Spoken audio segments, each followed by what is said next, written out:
Muitíssimo bom dia, caríssimos ouvintes da Rádio 96 FM. Agora eu falei certo, viu, gente? Sejam todos muito bem-vindos a mais um programa Saúde e Evidência. Ju, você sabia daquele ditado? Aliás, todos sabem, né? Que o peixe morre pela boca? E é verdade mesmo. Pois Eu é. ouvi demais esse ditado. O pessoal fala bastante. É bem isso mesmo que acontece, né, Gil? Hoje nós vamos ver se esse ditado é mito ou é verdade ou não, né? Vamos ficar sabendo com a doutora Ludmila, nossa nutricionista convidada especial do programa nosso aqui, Saúde e Evidência. Seja muito bem-vindo. O assunto vai ser bom, né, Ludmila? Obrigada pelo convite novamente, doutor Gilberto. Espero que todos gostem e que aproveitem, né? Ah, sim, sim. Então, vamos lá, olha, nós temos muitas perguntas interessantes, perguntas que veio de outros ouvintes que mandaram mensagem, pergunta da Ju, nossa aqui, e temas até polêmicos do nosso dia a dia, né, Ju? Isso. Então, gente, vamos rapidinho pro intervalo e no próximo bloco começa o pau vai quebrar aqui. Estamos de volta no programa Saúde e Evidência com a doutora Ludmila para falar sobre se o peixe morre pela boca ou não, né? Ju, manda brasa, começa você. Olha, eu já tenho uma perguntinha aqui quente para nós. O pessoal fala bastante sobre como é que eu falo? Ingerir água, né? Ingerir água, que fala, gente? Vai Sim, tomar. sim. Ingerir do mesmo jeito, né? O uso contínuo de água emagrece ou não emagrece? Ou isso é uma história? Ou como é que é? Ou a água é mesmo importante para a perda de peso ou não?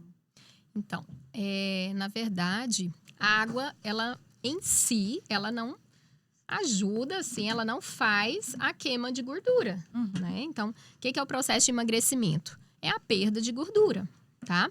Só que o consumo hídrico, né, que é o consumo de água, ele é super necessário. E hoje em dia as pessoas têm consumido cada vez menos, né, uma menor quantidade de água por dia.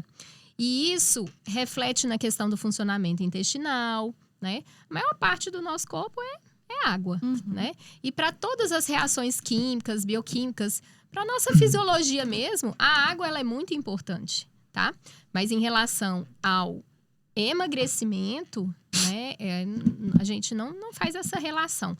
É como se as pessoas falassem assim, o limão emagrece, né? Eu já escutei muito isso. Então, toma limão em jejum, água de limão.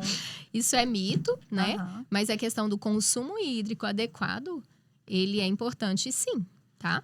Doutora Ludmila, eu acho que é uma pergunta que vai ser dos nossos ouvintes também. Muita gente, assim, tem receio de procurar o nutricionista, né? Por ser, assim, muita gente pensa, muito caro a consulta, vou ter que comprar alimentos mais caros, né? Porque hoje em dia tá tudo mais caro, né? Então, eu acho que eles têm um preconceito muito grande com isso. Tem como você esclarecer um pouquinho pra gente se tem, que eu já ouvi falar que tem a troca, né, de alimento, eu não posso comer, se eu não consigo comer isso, vamos trocar por um alimento mais acessível ou mais em conta.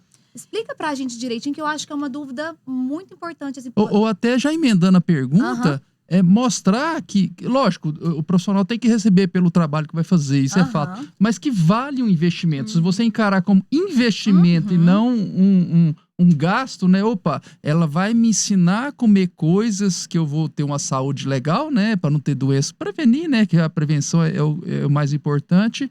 E que caiba no meu bolso, né? No meu orçamento, porque você falou que tudo aumentou, tudo, né? Querendo ou não, é saúde, né? Justamente. Saúde. Não, eu fui esse final de semana comprar carne, eu fui fazer uma ação a carne lá em casa. Hora que eu vi o quilo da picanha, R$109. Eu falei, não tem base. Mas não. o senhor foi logo na picanha, doutor Gilberto? Pois é, né? Eu falei, não, mudei. Baratinho, menino, o frango tá caro, tô chocada. Mudei, falei, não, vamos pra fraldinha, que tá mais barato. Então, pessoal, caro. Assim, na verdade, as pessoas, elas têm esse pensamento de que alimentação saudável é alimentação cara. E eu percebo muito, né, a resistência de vários pacientes que não vão ao profissional nutricionista já pensando isso, né? Vai me passar uma farinha de amêndoa, e eu tô acostumada com a farinha de trigo mesmo. Então, o que acontece? A minha linha, né, de trabalho é desmistificar isso, tá? Então, a gente, desde criança, come o bolo de farinha de trigo da avó, Toda semana. Então, hoje não pode. E tem coisa mais gostosa? É. Tem, não tem, doutora Ludmila? Não tem. Não Bolinho, existe, ó, né? farinha de trigo, mara. Eu tenho um gostinho do bolo da minha avó até hoje, né? Mas, enfim, o que acontece? Hoje, a nutrição, infelizmente, se prostituiu. Hoje todo mundo sabe da nutrição. Hoje os pacientes já chegam no consultório com o Google, né? O doutor Google. Ah, tá. Tem muita informação. Então, hoje todo mundo passa dieta. E o único profissional habilitado para prescrição de dieta, a gente sabe que é o nutricionista. Então, assim, eu percebo...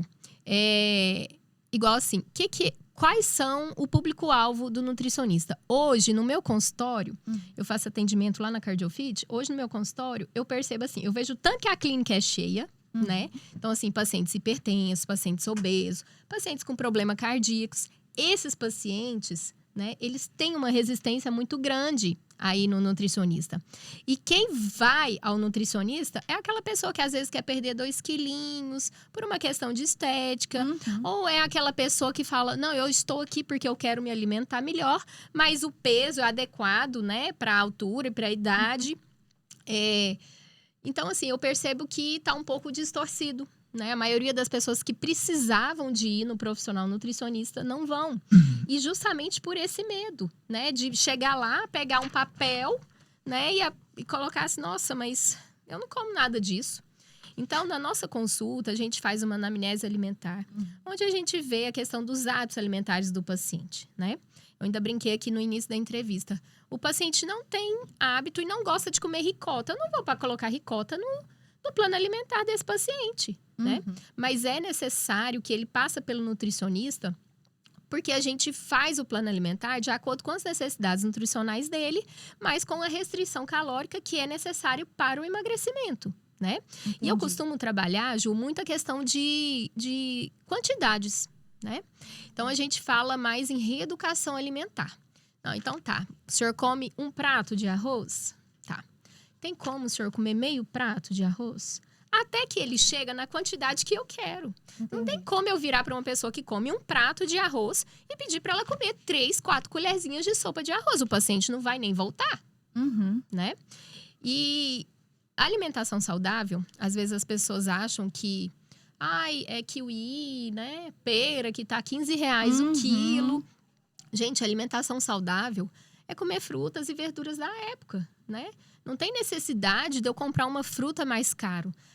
Aqueles nutrientes, aqueles micronutrientes, ou seja, as vitaminas e os minerais presentes naqueles vegetais ou naquelas frutas mais caras, não são melhores do que os outros da época, os outros mais baratos, né? Tem gente que chega para mim no consultório e já fala, lá em casa a fruta é laranja, mamão e banana. Falei, beleza, é com isso aí que você vai ficar. Só que a gente tem que lembrar também que existem muitos alimentos que são mais baratos, que estão ao nosso alcance e que às vezes a gente é resistente em experimentar, né? E que quanto maior é a diversidade dos meus alimentos, maior é a oferta de nutrientes para o meu corpo. E isso é importante, né? Eu vejo assim que a maioria das pessoas pensam muito em suplementação, né? A suplementação tá bem alta. Tem pessoas que vão no consultório e acham que elas saem frustradas. Nossa, essa doutora Ludmila não me prescreveu um suplemento. Claro que eu prescrevo, mas diante de exames, né? Pra gente saber se a pessoa precisa ser suplementada, a gente tem que ter exames em mãos, a gente tem que conversar para saber sobre o consumo alimentar do paciente. Então, são várias etapas, tá? Em relação ao valor da consulta, eu perco muito paciente, doutor Gilberto, porque não atendo Unimed. Né? Tá. Então, eu sempre pergunto para o paciente, você quer uma nutricionista que atenda pela Unimed ou por outro plano de saúde? Ou você quer um profissional bom? Né? Que acontece? Eu optei por não atender planos de saúde porque eu gasto. Tem pacientes que eu gasto mais de 1 hora na consulta. Né? E depois eu ainda tenho a questão de toda a assistência que a gente dá no dia a dia. Aí eu chego em casa, ainda gasto mais 1 hora para a gente estar fazendo, né, o plano alimentar, fazendo os cálculos, tudo. No meu consultório, eu faço avaliação de composição corporal também com um aparelho ultrassom que se chama Body Metrics. Então, ele é um aparelho novo no Brasil, né? E o paciente consegue não só saber como visualizar a imagem, né, da sua camada de gordura e sua camada de massa muscular. Então, assim, eu faço um trabalho diferenciado. E assim, os planos de saúde... Acaba que não compensa, Não compensa, né? porque são para médicos que atendem um volume, fazem muitos exames, né? Uma consulta de um médico não vai mais que 1 hora, hoje em dia, né? Então, ele é bem assim, é bem focado. Agora, quando a gente conversa sobre alimentação, sobre consumo alimentar, sobre a questão do que levou a paciente a estar com apetite aumentado. Então, assim, é muito tempo, né? Então, a gente tem que se valorizar como profissional também, né? Acredito nisso. Você falou, a hora que a Ju falou mais cedo sobre o consumo de água. E até eu trouxe há um tempo atrás um endócrino, aliás, 3 endócrinos, 2 adultos e um pediatra, todos eles focaram na importância de hidratação, de tomar muita água, que faz bem para a saúde. Então, eu vou te fazer 2 perguntas em relação à água. Existe um cálculo de quantidade de água, porque às vezes você pega um homem de 1,90 m com 120 quilos, e você pega, por exemplo, um de 1,5 m com... É o meu caso, 1,5 m. Então, assim, às vezes você não pode mandar um de 1,90 m tomar 4 litros por dia e a Ju, que é mais baixinha, tomar a mesma quantidade. Exatamente. Então, assim... E uma última pergunta, outra pergunta sobre água que eu vou engatar, água durante a refeição. Engorda, não engorda? pergunta. Ou, de repente, a água durante a refeição, ela vai encher meu estômago, vai me dar um pouco mais de saciedade? Não só a água, né? E Mas como o líquido, o né? líquido, né? O suco. Isso, e eu vou Já comer ouvi falar. menos porque eu vou ficar com o estômago mais inchado. Ajuda a gente com essas desmistificações. Então, doutor Gilberto, é fato de que a quantidade de água ela é de pessoa para pessoa mesmo, e a gente tem um cálculo que a gente faz sim.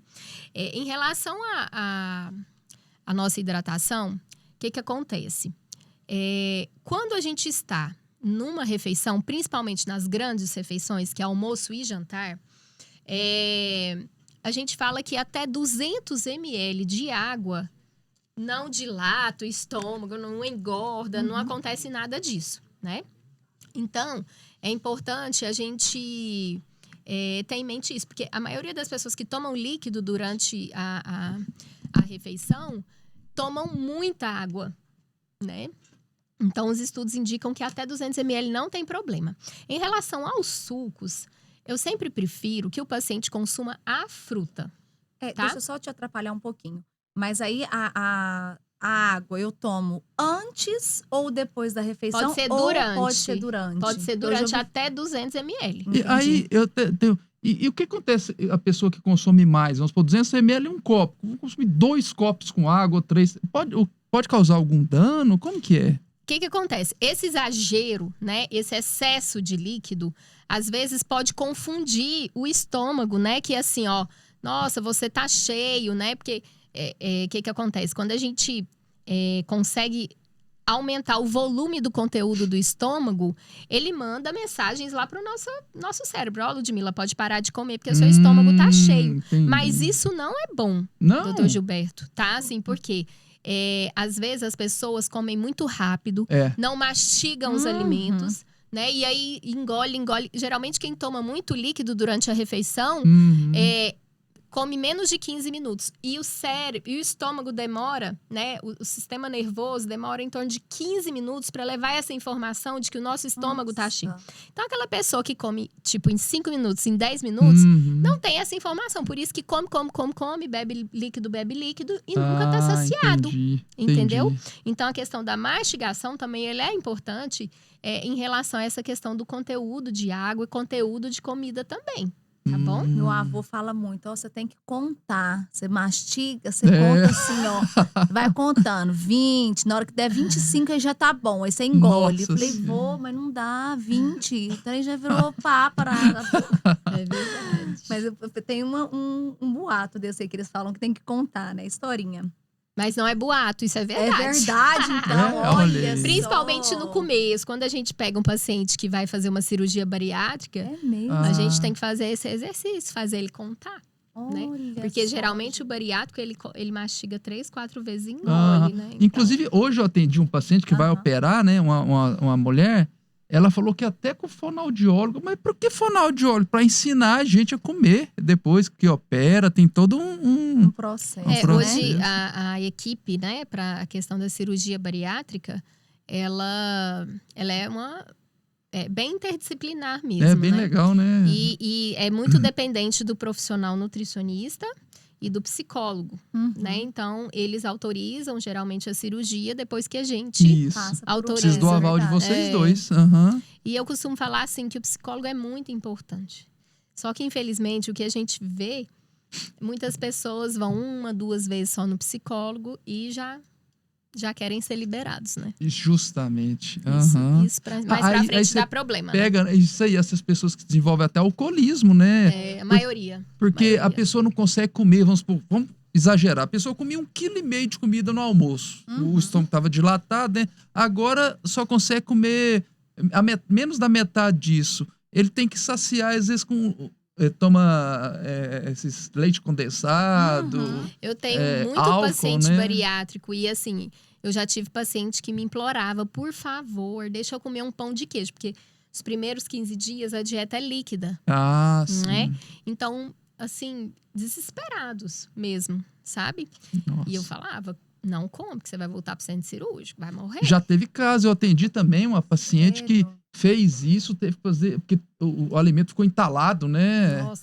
Teve que fazer endoscopia para tirar o alimento. E esse é um vício, né? O vício era tão grande que ela fez pela segunda vez. Na verdade, é um hábito que ela tinha. Né? Então, assim, o que eu falo de reeducação alimentar... ontem eu fiz até um post no meu Instagram, fiz um vídeo rapidinho, porque as pessoas me perguntam muito, Dr. Gilberto, em relação aos medicamentos para emagrecer. Principalmente essas Ozempic, Saxenda, né? E eu tenho observado que o uso está bem frequente. Tá demais. E o que mais me incomoda é que a compra desses medicamentos não necessita de prescrição médica. É verdade. E assim, é muito decepcionante. Às vezes as pessoas que começam a fazer o uso e não vão ao médico primeiro. Então, o médico que tem que prescrever o medicamento. Como que eu vou lá na farmácia, pego o medicamento, consumo, sem fazer um exame, sem passar por exames. Então, tá sendo assim, o processo de emagrecimento tá uma questão assim, muito difícil. E aí, depois falam... Aí, a minha postagem no Instagram foi: parei de tomar o remédio e voltei ao que era antes. A maioria das pessoas. Por quê? Começam a tomar o medicamento, começam a fazer atividade física, fazem alimentação por conta própria. Ou seja, já começa restringindo tudo. Ai, não vou tomar refri, não vou tomar minha cervejinha no final de semana, vou tirar meu açúcar. Começa tirando tudo. Ninguém consegue fazer isso por muito tempo. Não. A restrição causa compulsão. Né? Então, quando eu falo que é importante o acompanhamento tanto com o médico quanto com o nutricionista, né? Esses profissionais não são substituídos. Não são, né? O médico, ele não é substituído por outro profissional que não seja o médico. O nutricionista também, assim como todos os outros profissionais. A impressão que eu tenho é que eles estão querendo, a pessoa mais cheinha, substituir a redução de peso saudável, que dá trabalho, dá dor de cabeça, é trabalhosa e onerosa, não financeiramente, por drogas, por remédio. Por uma mais rápida. Faz uma cirurgia, porque eu vou fazer cirurgia, vou ficar deitado e vou perder peso. Aí gasta R$700, entre 500 e 800 com o Ozempic, ou com esses remédios. E ele esqueceu. Não paga um profissional, não né? paga. Aí ele esqueceu que esse valor por mês, né? Ele esqueceu que se ele parar com o remédio, os estudos mostram. Ou você tem uma disciplina, ou se você parar, você jogou uma fortuna fora, né? Exato. Então, aí a pergunta é sobre isso. Que a Jo falou sobre suplementos alimentares. Então, às vezes, a pessoa quer substituir uma alimentação saudável e que é saudável por um suplemento. Mas quando realmente você fala, não, esse paciente tem que usar um suplemento, existe um limite? Então, assim, por exemplo, um suplemento que é um nutriente, né, que eu gosto muito de prescrever, principalmente para quem tem obesidade, mas ele abrange muita população, tanto gestante também, quanto criança, é o ômega 3, né? O ômega 3 eu tenho usado muito, né, para suplementação, porque ele é anti-inflamatório. O obeso, ele está com a inflamação instalada, né? Então, ele ajuda muito nesse sentido. E já tem vários estudos, né, comprovando a questão dele com a questão do emocional também. Do emocional, né? esse eu não sabia. E vou fortalecimento da imunidade também, né? Então, assim, o ômega 3 é um suplemento que eu tenho bastante prescrito. O whey não tem contraindicação de uso do whey protein. Uhum. É claro que existem, né, 3 tipos de whey, cada paciente precisa de um. Porém, pessoas que têm dificuldade de alcançar a quantidade de proteína, que é minoria, que hoje as pessoas... minoria, é? Hoje as pessoas consomem muito mais proteína do que precisam. Nossa, eu achava que era o contrário, olha aí. Hoje as pessoas, principalmente os homens. Então, agora, vai engatar a pergunta, eu sei que eu te interrompendo. Porque a gente tá acostumado a ver proteína na carne, né? E a carne cara, eu falei, eles vão consumir menos. O que substituiria a proteína além da carne e ovo? Então, o leite, os derivados, né? Sim. Também tem muito. Mas eu costumo falar que eu acho que as pessoas não diminuíram, assim, o consumo da carne, né? É porque, assim, às vezes a gente, quando fala assim, mais as carnes de primeira, elas são mais caras mesmo. E pra nossa tristeza ou alegria, não sei, né? Elas têm mais gordura. Sim. Eu brinquei com o senhor da picanha. Eu adoro a gordura. O Gilbertinho vai me matar. Mas eu gosto da manteiga, assim, ó. Você parte a carne, eu como a manteiga, tudo. E o doutor Gilberto tira a manteiga? Esse Será eu do churrasquinho? demais, sou enjoado, mas sou Eu já chato. ouvi falar que ele é enjoado. Então compra Se ele picanha vê pra você tirar a comprar, comer Lá em gordura. casa, a gente só toma o suco só o natural mesmo, né? Aí eu falei pra funcionária, 0 açúcar aqui em casa. Açúcar é vilão, não tem açúcar, mas fizeram uma revolução lá em casa, tentando me destituir da família. Doutor Gilberto, ainda bem que eu não faço parte da sua família lá, né? Tentaram me demitir.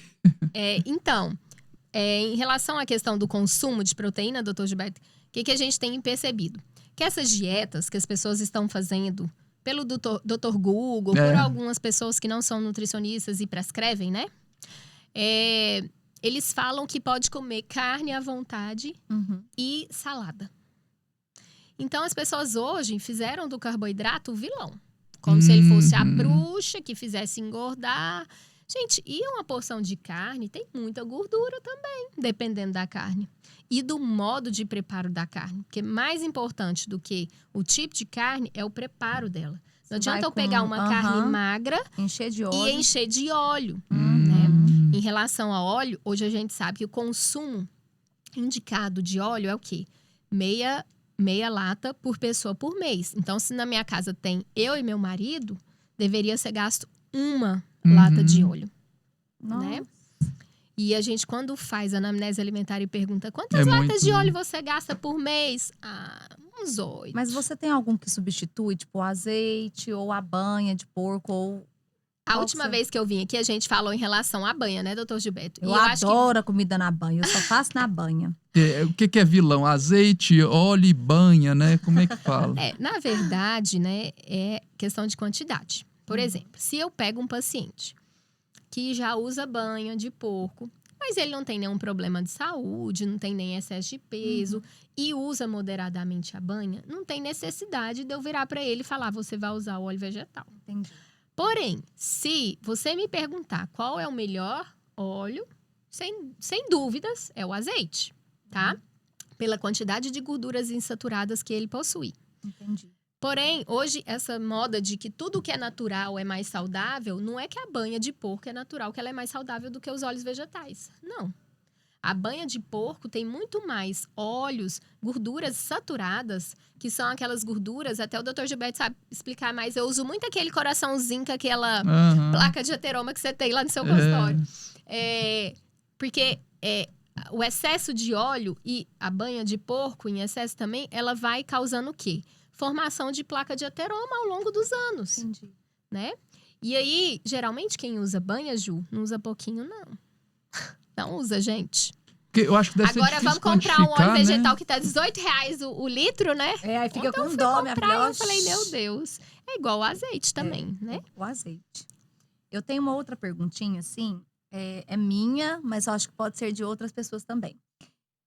Eu como tudo errado, eu acho. Porque assim, ó, eu acho que o correto, você vai me corrigir se eu estiver errada. Se a gente come várias vezes ao dia, é uma alimentação mais saudável, né? Eu, assim, quando eu vejo que eu estou engordando, eu como... Eu não sou de tomar café da manhã. Já vou emendar a pergunta do jejum. Ah, ótima pergunta. Já vou emendar do jejum. Jejum intermitente, Isso, jejum intermitente. Porque, assim, eu chego da escola tarde, né? 9h30 da noite termina a minha última aula. Então, eu já acordo, eu tenho que dar aula na prefeitura de manhã. Então, eu já vou sem tomar café, eu fico de jejum. Minha última refeição, eu tomo um whey protein 9h30 da noite. Nossa. Mas que bom que não fica sem nada, né? Isso, aí eu tomo a proteína, né? Pra me dar uma energia, né? Dar uma sustentação maior. E aí, eu só almoço. 12h30, mais ou menos. Aí, à tarde, eu como um lanchinho.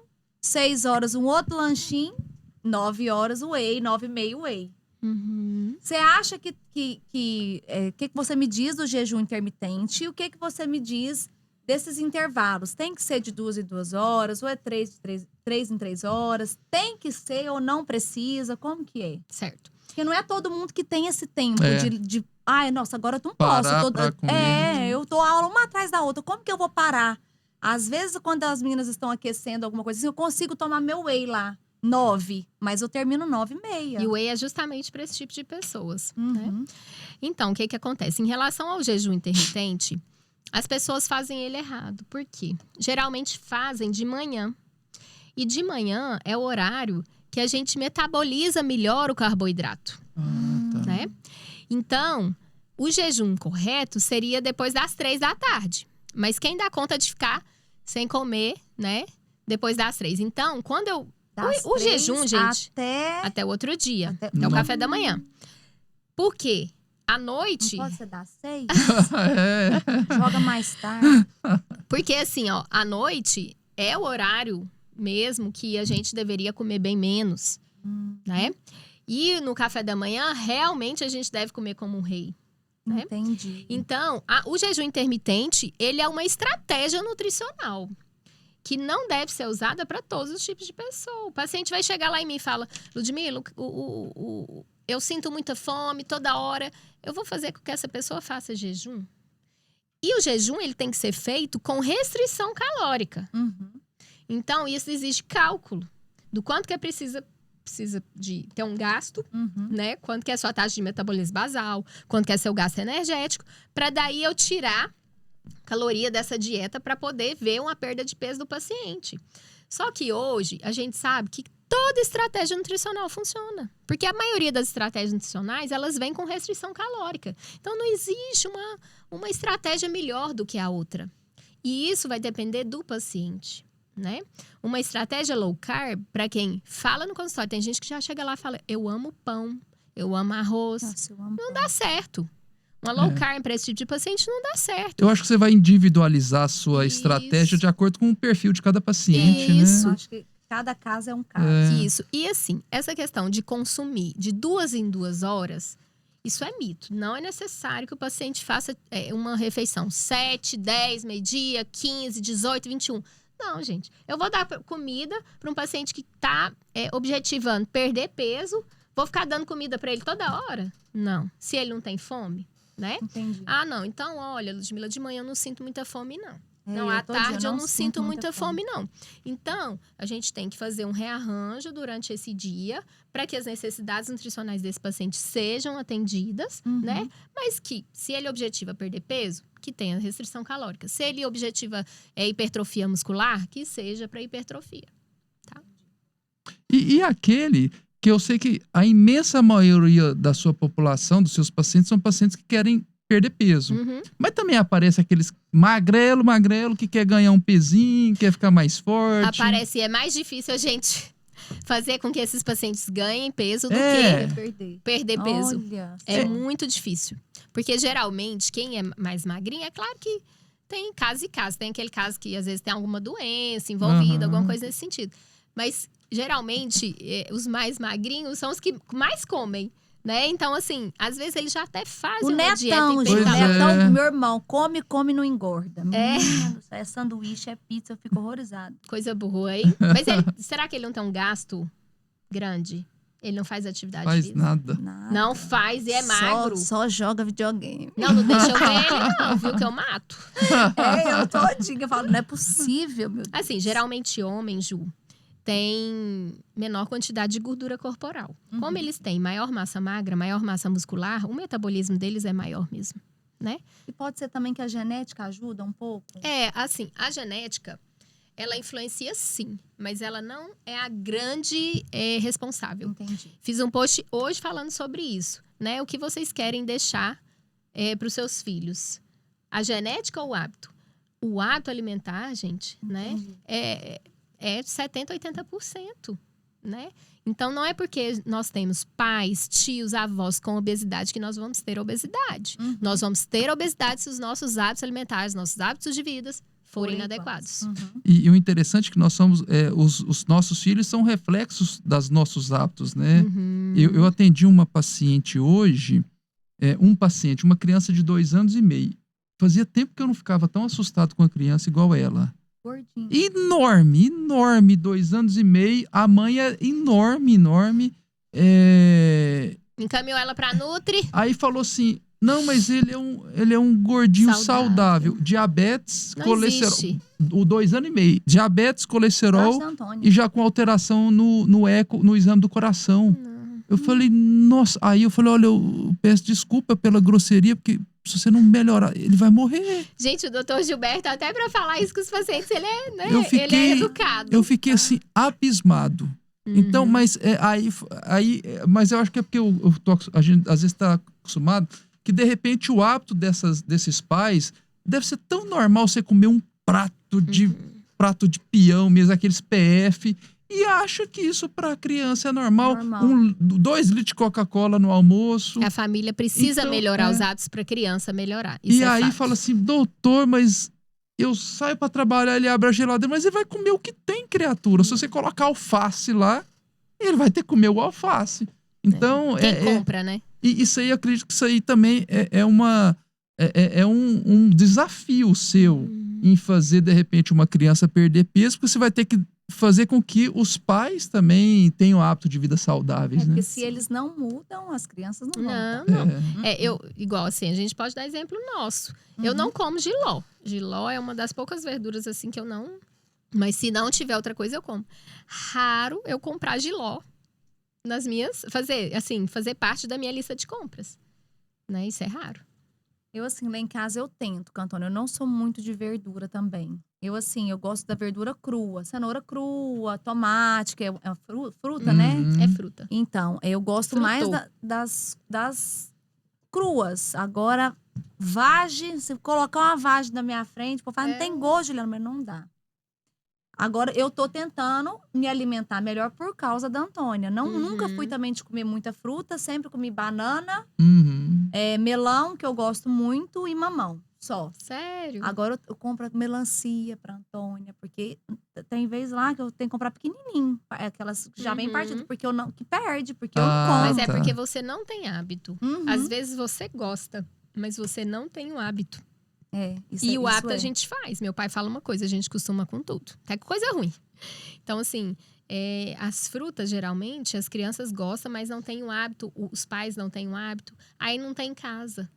É isso. Né? Aí eu tô tentando fazer dessa forma. Já vou emendar uma perguntinha aqui. Nas 2 perguntas atrás que eu queria emendar ela, mas não deu. Você falou lá sobre a questão do carboidrato. Né? O carboidrato, ele pode ser um grande causador para emagrecer e para ganho de peso? Porque ele pode ajudar na dieta. Porque muita gente acha assim, igual você falou, o carboidrato vai prejudicar na minha dieta. Cortei 0 carboidrato. Mas eu acho, assim, na minha opinião, eu acho que o carboidrato, se você equilibrar, né, comer na hora certa, ou não sei se é a hora ou a quantidade, eu acho que ele é um rico, né, alimento, que eu acho que é um rico nutriente que ele tem que ter na sua alimentação. Nós precisamos do carboidrato. E os alimentos ricos em carboidrato, como batata, mandioca, milho, abóbora, pão, o que acontece? Esses carboidratos que eu citei são carboidratos complexos, né? Então, a nossa maior fonte de energia está no carboidrato. E uma dieta normocalórica, a gente faz em torno de 60% de carboidrato. Uma dieta de emagrecimento, a gente tenta colocar 50%. Tem algumas, quando o paciente é mais tolerante, eu coloco até menos um pouco, né? Então, assim, o carboidrato, ele não é vilão. É a Entendi. quantidade que se come de carboidrato, né? Que eu acho que mora o perigo, e o tipo de carboidrato, né? Então, assim, balas, doces, chocolates, tortas, sorvetes, esses alimentos são carboidratos simples, que é o açúcar mesmo, né? Aí emendar a pergunta Pois nisso aí. é, Porque então vai lá. quem tem compulsão Ah, é. tipo assim, tá lá fazendo dieta. Já tem várias pessoas que eu conheço que faz a dieta, mas tem uma compulsão em comer doce. Imagina um diabético, hein? Termina de comer, já dá aquela vontade de comer um doce, assim, parece que é uma necessidade. Geralmente, a compulsão alimentar é porque alguma coisa na sua alimentação não está certa. Você deve estar espaçando muitas refeições. Ah, eu almoço meio-dia, só vou comer de novo quando eu chego na minha casa 8h30 da noite. Entendeu? Eita. Não consome muita água. Também gera compulsão por doce. Então, assim, ou às vezes tá comendo determinado tipo de alimento que às vezes aflora mais a questão do doce. Então, se você tá com compulsão por doce, alguma coisa na sua alimentação não tá certa. Entendi. Agora, Lud, vamos fazer uma ajuda para a população também.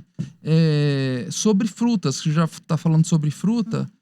Você podia listar algumas frutas que é muito mais rica em doce, em açúcar, capaz de repente, olha, o diabético, cuidado, fruta é saudável, mas o excesso dessa daí não é muito bom, né? Quando mais cedo eu coloquei a questão dos sucos, principalmente para diabético. Diabético eu quase não passo suco. Né? Tá. Porque o suco, ele tem uma concentração maior de frutas e aí tem uma quantidade de açúcar delas, né, em maior quantidade. Mas a gente, doutor Gilberto, precisa de aprender a olhar o alimento como um todo. A frutose das frutas não é a frutose de uma torta de chocolate, entendeu? Entendi. Porque a frutose também está muito presente nos alimentos industrializados. Então, a gente tem que parar com isso. Né? Hoje as pessoas acham que tudo que é açúcar, né? E aí inclui o açúcar das frutas, que é a frutose, né? Seja o vilão também. Só que tem determinadas populações, como o diabético, que tem que ter uma restrição mesmo de açúcar e outras doenças também. A gente nunca coloca mais do que uma porção de fruta na refeição. Por exemplo, eu adoro laranja. Eu já vi, gente comendo 3, 4 laranjas numa refeição. Isso para diabético não dá. Né? Existem Mas algumas... uma laranja não faz tão mal. Não, gente. Quando eu chupo uma fruta, uma laranja, eu penso muito mais no benefício que ela vai me dar, no tanto de nutrientes que ela vai me fornecer, do que na frutose. Eu nunca comi uma fruta pensando na frutose dela, porque eu não sou diabética, não tenho nenhum problema de saúde, certo? Então, deixa eu ver se eu entendi agora. Se o paciente, porque geralmente a gente recomenda o quê? É de 3 a 5 porções, de 5 a, mais ou menos essa média 3 a 5. de 3 a 5 porções de frutas por dia. No caso do diabético, ele tem que consumir menos ou não? Pode por conta de ser diabético? Aí entra o cálculo, né, do nutricionista. De acordo com o peso. Depende do que ele vai comer no dia Entendi. dele. No café da manhã, entendi. no almoço, no lanche, no jantar. Que acaba entendeu? que o carboidrato também vira açúcar, Aham. né? Então, eu acho que tem que fazer todo esse controle, igual O você falou. carboidrato, ele é açúcar. Ai, Ele vira gordura. Vira gordura, O excesso entendi. de açúcar vira gordura. Tá? Entendi. Então, é por isso que você tem que fazer esse controle de toda a refeição que ela faz durante o dia. A pessoa Isso. diabética faz durante o dia. Eu tô te perguntando também sobre isso, porque a minha avó é diabética e ela caiu, fez uma cirurgia no tornozelo. Não cicatriza por nada. E aí teve que ir pra Brasília de novo, refez a cirurgia, tirou a placa, né? E aí tá lá, tá cicatrizando, só que ela teve que mudar todo o hábito alimentar. Só que tá sendo super difícil. E a gente tem que lembrar que as frutas nos fornecem fibras. E as fibras, elas ajudam no controle da glicemia, né? Poucas pessoas sabem disso. Não Inclusive, sabia. ajuda no Também não. controle de colesterol, né? Então, eu geralmente, quando faço o cálculo da dieta, no mínimo são 25 gramas de fibras por dia. Bom saber. Tá. Até porque agora, da minha área, não é da cardiologia, mas da medicina, um das grandes riscos de câncer, principalmente da área intestinal, está relacionado à má alimentação. Às vezes um paciente que tem uma alimentação muito ruim, tem um intestino mais preso por conta dessa alimentação. Pela desbiose intestinal. Isso. Aí esse alimento rico em fibra ajuda a melhorar o trânsito intestinal, né? Aumenta os movimentos peristálticos. A água, igual você falou mais cedo, né? Agora, açúcar é um vilão não açúcar da fruta. Sim. Mas açúcar, eu vou comprar açúcar lá, é vilão. Sim. O brasileiro, ele consome, em média, mais de 2 quilos de açúcar por ano. Dados da última pesquisa que fizeram aqui no Brasil. E o açúcar, ele, sem dúvida, ele é vilão. O açúcar, infelizmente, ele está presente em vários alimentos, principalmente os industrializados, né? E hoje a gente percebe um consumo excessivo de açúcar. A grande causa de obesidade é o excesso. Olha, pega o refrigerante. Nossa Senhora. Então, assim, é muito. Esses meninos, você dá uma bolacha de pacote recheado, eles comem uma. Eu pergunto pra mãe, você imagina seu filho consumindo 8 unidades de pão francês? Que isso? Ele come um pacote de bolacha recheada. É a mesma coisa dele comer 8 unidades de pão. Isso. Então, assim, são dados que eu falo muito isso no consultório. Não é para chocar o paciente, é a título de informação e porque às vezes ele desconhece. Porque nenhuma mãe também, gente, erra querendo errar. Toda mãe às vezes erra pensando que está certa, né? Entendi. Então, eu não sou uma mãe, eu sou dosenta para outras coisas. Agora, em relação à alimentação, eu sou muito severa, né? Então, não é fácil. Às vezes eles vencem a gente pelo cansaço, porque pede, mas não é fácil, mas a gente consegue. Hoje eu vou te interromper, vou rapidinho pro intervalo. Vamos, gente, rapidinho pro intervalo e no próximo bloco a gente vai continuar, porque o tema tá bom, que tá voando. Estamos de volta no programa Saúde e Evidência. Para quem tá pegando agora, aqui é a doutora Ludmila que tá falando com a gente, tá falando tudo sobre comida, vilão, o que não é, desmistificando ou contando o que tem que ser feito. Falando sobre açúcar, se é vilão, sobre gordura, banha. Mas a Ju vai fazer uma pergunta, manda brasa aí, Ju. Então, doutora Ludmila, eu quero saber sobre o leite. O que você me diz sobre o leite? Porque eu já ouvi muitas histórias que o leite não é um alimento saudável, né? E nem rico em nada. Mas a minha pergunta é por conta da minha filha, né? Ela já teve alergia, ela tem 2 anos e meio. Ela teve alergia de vários leites, de soja, tomou leite de lata, enfim, vários. De vaca, ela tomava de vaca, nunca teve problema, depois começou a ter. E agora eu tô dando leite vegano. Só que já me falaram que não é pra dar. Pra que você tá dando leite? Porque ela quer mamar. Vou dar o quê? Tem mais peito, tem que dar leite. Vou dar o quê? Ela quer mamar, ela fica pedindo. Aí eu tô dando esse leite vegano. Não teve nada, não teve diarreia, não teve vômito. Tá dando super bem. Mas como é que eu faço? Continuo com ele? Eu tento tirar aos poucos? Primeiro, tem que ir ao médico, né? Tem que ir no alergista. Né? Então, ela já foi. Aí a médica mandou arrancar o leite. Não, então. Mas ela não quer ficar sem o leite. Olha, eu vou dar o exemplo aqui que eu fui muito infeliz com a minha menina, né? Essa semana ela foi liberada. Ela tem 3 aninhos, vai fazer 4, mês que vem. A Clara, com 6 meses, ela se empolava. No começo eram umas feridinhas e depois tipo urticária, sabe? Umas manchas grandes. Aí um belo dia, eu morava no interior, não morava aqui em Rio Verde ainda. Ela se empolou da cabeça aos pés.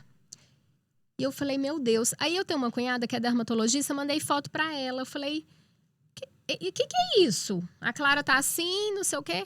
Ela falou, corre pra Goiânia, isso é alergia. E ela falou, eu acho que é alimentar. Aí fui numa alergista, que aí ela pediu exames de sangue, né? E eu não fui muito feliz com ela. Ela fez a restrição, tal. A Clara não teve melhora, não ganhava peso. E aí, recentemente, quando foi o ano passado, a gente teve Covid. E aí, a minha menina tinha muita dor na barriga. Ela deitava no chão com a barriguinha no chão. Muita. E aí, aquilo me assustava. E eu pensava, gente, será que isso é da alergia alimentar que voltou com tudo agora? E eu levei ela no médico, não é propaganda, mas é porque quando o médico é bom, a gente, né, vale a pena falar.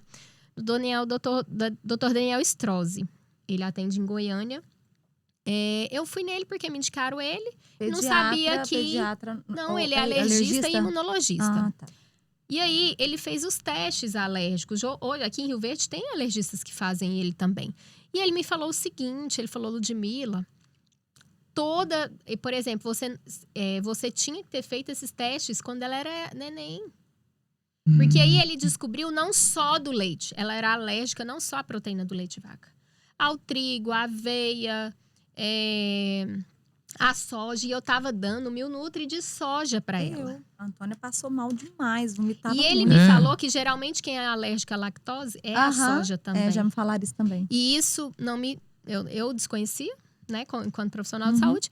E a outra alergista não tinha descartado isso. Então, assim...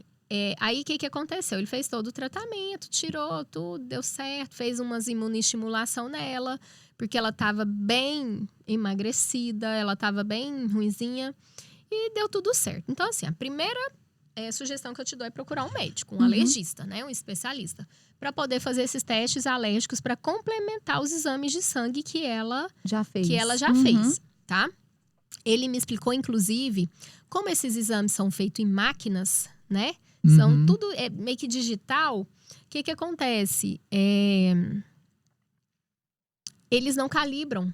Os laboratórios não calibram com grande frequência. Então, o teste de sangue por si só... Não é o suficiente. Não é o suficiente para diagnóstico. Entendi.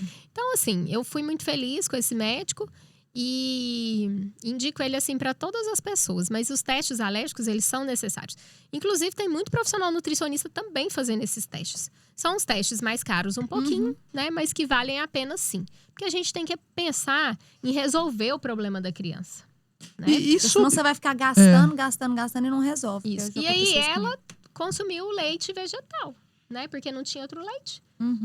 E aí, assim, o certo é a gente também tentar meio que ir tirando a dedeirinha, né? A mamadeira. Porque a gente precisa de quê?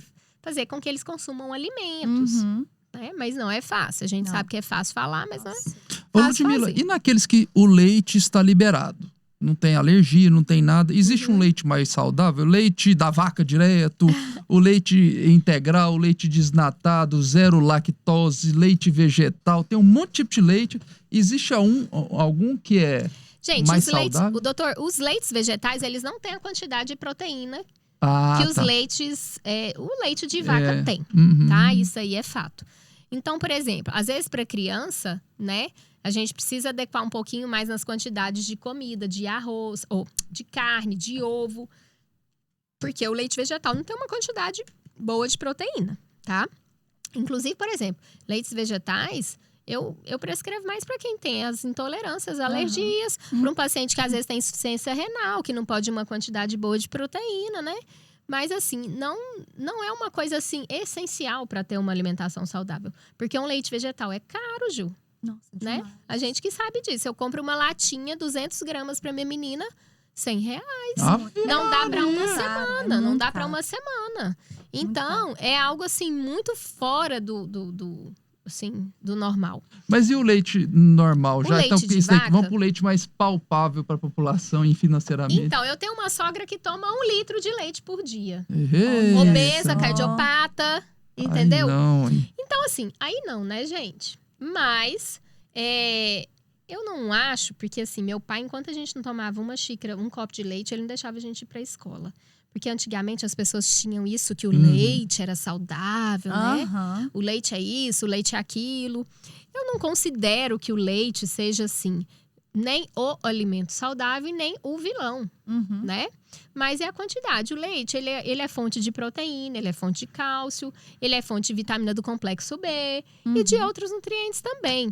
Porém, em excesso, né? Eu não aconselho usar muito leite, né? Pessoas que às vezes têm problemas intestinais, têm que tomar cuidado com o leite, né? Isso, assim, os proctologistas vêm falando muito em relação ao leite, mas também a gente não pode pensar assim, nossa, ninguém mais toma leite de vaca.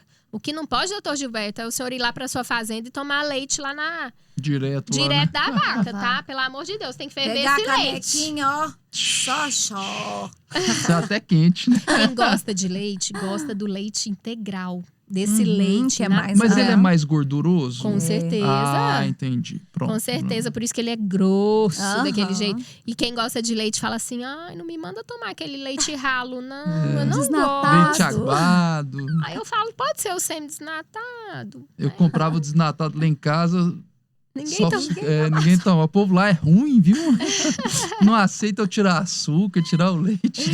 Nada, Gil. Não. Eu tenho uma última perguntinha aqui sobre a dieta cetogênica. Teve uma vez que quando a Antônia nasceu, até que eu não engordei muito na gravidez. Eu engordei 13 quilos, mas assim, chegou uma época que a Antônia tava com 5 meses, eu não perdia mais, sabe? Eu falei, vou fazer essa dieta cetogênica. Então, é a pura proteína. Uhum. Nossa, mas eu fiz 2 meses, eu sequei. Uhum. O que você me diz da dieta cetogênica?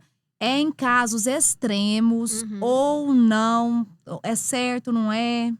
A dieta cetogênica é uma estratégia nutricional. É igual a dieta low carb, é igual o jejum intermitente. E ele deve ser prescrito de maneira individualizada. O que acontece? Eu não acho que é certo você virar para um paciente e falar que a carne, a proteína para ele é liberada. Porque não é, nada é liberado. Nem a fruta é liberado. Por que a carne vai ser liberada? Então, eu sempre faço dietas low carb adaptada, a cetogênica adaptada. Por quê? O que eu quero é que o paciente... Eu não quero que o paciente fique lá em mim o resto da vida. Mas eu quero que ele mantenha aquela alimentação pelo resto da vida. Porque eu falo para eles, dieta é igual remédio para emagrecer. Parou, meu amigo. Engordou. Não tem outra. 1 mais 1 é 2.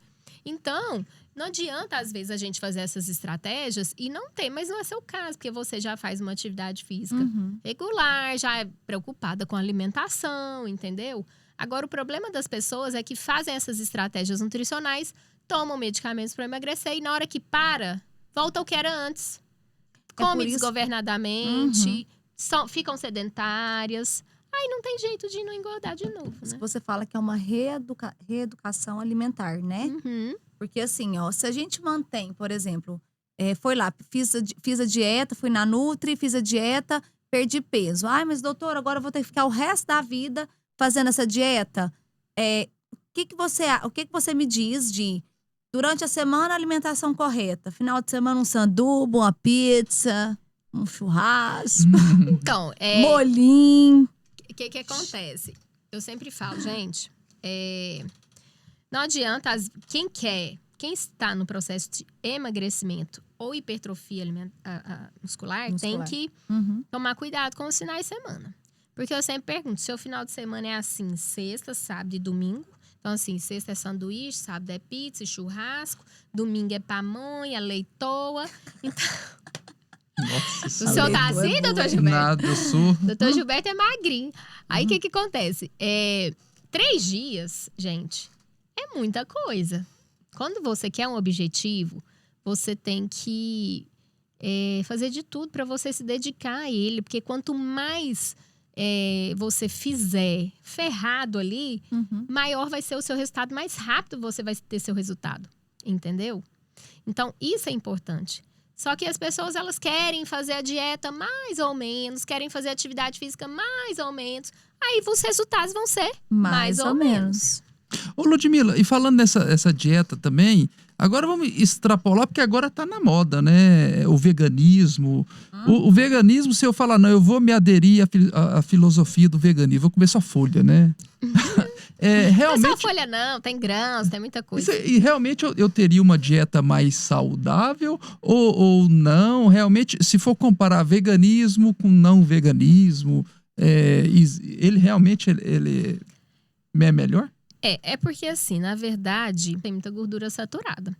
Só que, por outro lado, eu percebo que os veganos consomem mais um pouco de carboidrato, né? O que não é errado.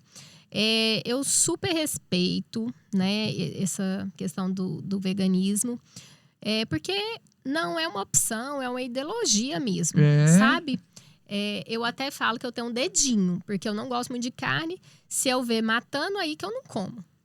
Mas isso é muito assim, de pessoa para pessoa. E os veganos hoje, eles fazem dietas tão ricas em proteínas, em vitaminas do complexo B12. Tem uns que é desnecessária até a suplementação. Mas, porque a maioria dos veganos, eles têm acompanhamento com nutricionista também, né? Tá. Então, isso já ajuda eles muito, né? Então, assim, eles são mais saudáveis porque eles não têm um consumo em excesso que a gente tem das carnes. Mas eles conseguem, então, ter uma quantidade do consumo de proteínas o suficiente para atender a sua demanda diária? Tem. Hoje a gente faz dietas. Igual quando a gente pega um paciente que tem insuficiência renal crônica, doutor, a gente tem que restringir ao máximo a carne desse paciente. Né? Então, assim, não é difícil. Né? Mas se a gente pegasse uma pessoa que consumisse uma porção pequena de carne, ele seria tão saudável quanto o vegano. Porém, eu não tô aqui para pregar, né, para as pessoas serem veganas, tudo. Mas a quantidade de proteína das pessoas está absurda. Está alta. A última. Vai lá. Você já teve caso, assim, de crianças? Eu já ouvi muito falar, depois que eu tive a Antônia, mais ainda, né? Que as mães falam muito. Hoje em dia, as crianças não consomem muito carne. Você já vê, assim, uma criança que não gosta de carne. Eu te falo, lá em casa. Lá em casa a também, Antônia, lá em casa eu sou carnívora. Eu adoro carne. Menina, Antônia, eu pico picadinho. Se tiver um pedacinho assim, ela vê a carne, ela não quer. Não assim, come foi importante você nenhum. tocar nisso, Ju, porque assim, o consumo também adequado da carne, né? Que é a principal fonte de proteína que a gente tem, ela é importante. Então, assim, é claro que a gente tem que consumir de maneira adequada, em quantidade adequada e qualidade adequada. Então, assim, às vezes uma restrição de carne nessa fase, tá que elas têm uma necessidade nutricional muito maior do que a nossa, isso aí, às vezes, né, pode vir atrapalhar aí. Mas eu fiquei até curioso também sobre isso, porque assim, nós temos o veganismo, perdeu dois grandes amigos da proteína, que é a carne e o ovo, né? Geralmente a maioria consome substitui? ovo. Porque tem vários tipos de veganos. E o veganismo restrito, PO, aquele puro de origem mesmo, que não quer nada mesmo do animal. Fala pra ele, o que ele poderia consumir para substituir? Dá um exemplo, que agora eu fiquei curioso. A gente tem vários grãos, né, que são ricos, né? Grão de bico, lentilha, né? A gente tenta estar colocando. Hoje a gente tem whey protein à base de vegetais. Nossa Senhora. Né? Então, assim, não tem o porquê de falar assim, nossa, eu vou ficar com a minha ingestão diminuída. Não fica, doutor Gilberto, não fica. Sem sombra de dúvidas, assim, os veganos, eles têm uma quantidade ingerida de proteína tranquilamente. E uma última pergunta, Ju, que também, agora, o veganismo que come o ovo, já que ele não vai comer carne, existe uma quantidade que você, se comer demais, aí já, a partir daqui você já tá correndo perigo, porque tem a gema que é gordurosa, né? O que você indica? Hoje, não só os veganos, né, mas assim, isso aí, para alguns, né, os que não são restritos, hoje eu pego pessoas assim que consomem 5, 6 ovos por dia. Eu acho muito. É muito. Exceto um atleta, um praticante de atividade física 2 horas dia, uma professora de dança 4 horas dia, né, Ju? Nossa, Deus. Então, assim, é muito individualizado. Não dá, doutor Gilberto, pro senhor fazer a minha dieta. Não dá pra Ju fazer a minha dieta, nós somos diferentes. Então, aquela coisa de falar pra vizinha, pra amiga, não, pega a minha dieta. Não dá, gente. Segue aí a minha dieta, já não dá. Então, o excesso do ovo também faz mal. Com certeza. Com certeza. O ovo, ele é riquíssimo em proteína e vitaminas, porém, a gente sabe que ele tem uma quantidade de colesterol e gordura grande. Então, como que eu pego um paciente obeso e dou 5 ovos pra ele consumir no dia? Gente, estamos finalizando o programa Saúde e Evidência, foi bem legal e tinha mais muitas perguntas. A gente pode marcar mais outras. Deus, vai ter que marcar, doutora Ludmila, porque tinha muita pergunta. Jesus amado. A alimentação, ela abrange muita coisa, né, aqui para perguntar. Queria saber do sal. A gente falou um pouquinho de banha, né? Do açúcar já falou, o consumo de fruta. Então tem muita coisa legal para perguntar. Mas vamos largar para a próxima oportunidade. Isso. E vou deixar esses segundos finais, Ju, para a doutora Ludmila dar suas considerações e seu recado para a população que está nos ouvindo agora. Então, peço para que a população se preocupe mais, né, com a alimentação. Porque apesar de eu achar que as pessoas estão se preocupando mais, eu acho que, assim, eu estou muito preocupada com a alimentação das crianças, dos adolescentes, né? Hoje a gente tem doenças crônicas, né, aí acontecendo em crianças de 11 e 12 anos. Isso é né? Eu queria pedir, assim, para incentivarem a prática de atividade física, né? Assim, eu sempre falo, tentem escolher uma atividade física que lhes dão prazer e não que você vai começar e parar, né?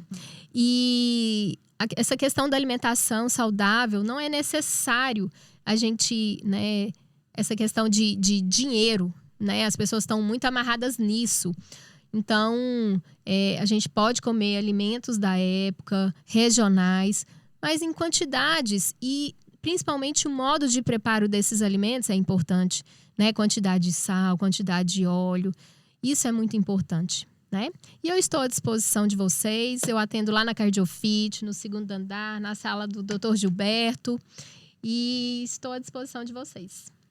Gente, finalizando o programa Saúde e Evidência, e vamos liberar o povo para almoçar. Vamos, porque o rango tá saindo, olha o sem muita cheiro, água, gente. sem muita gordura, Maneira no sal, para não hein? entupir as artérias e não ter que me procurar lá. Finalizando o programa, muito obrigado a todos e tenham todos uma ótima tarde. Fiquem com Deus.